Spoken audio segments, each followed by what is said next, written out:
Well, good morning. It is Saturday, December 5th, and time for a morning devotion. Again, we're using Walter Brueggemann's Celebrating Abundance book for our Advent devotion.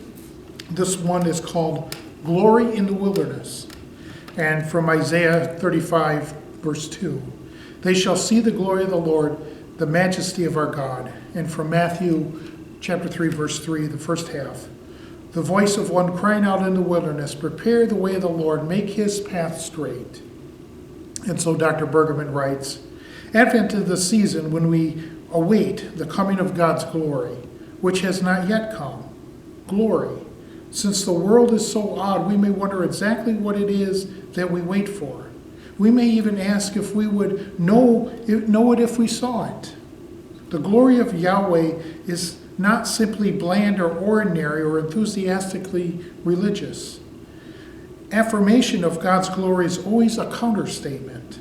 It is not only pro-Yahweh, but is also determinedly anti.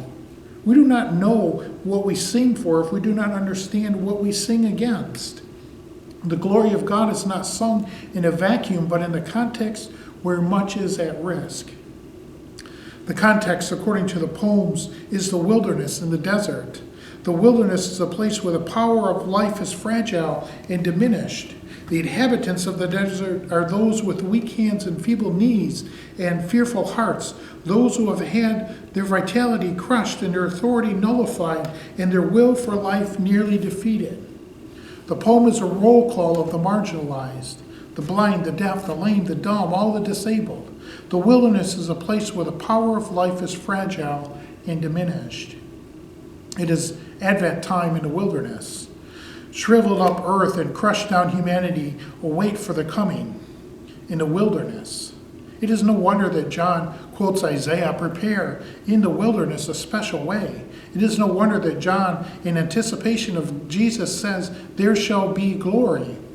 They shall see God's massiveness and power that transform. The wonder and the honest is that the shadow of that great glory comes the protected, the rescued, the vulnerable.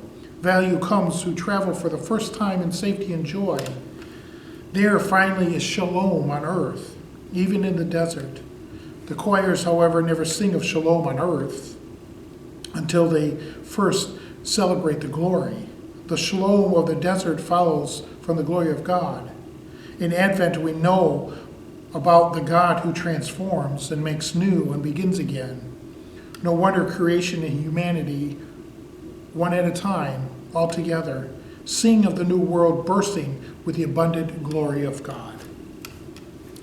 And so what we have in our devotion this morning is Walter Brueggemann is basically saying this Advent period is a time of waiting. It's a time of anticipating the peace that Christ offers us. That shalom is another word, it's the Hebrew word for peace. But we're in this wilderness where things are difficult and hard and different from what we're used to. But God is in the midst, giving us glory in this wilderness time, giving us peace in this wilderness time, and that is worth celebrating. Amen.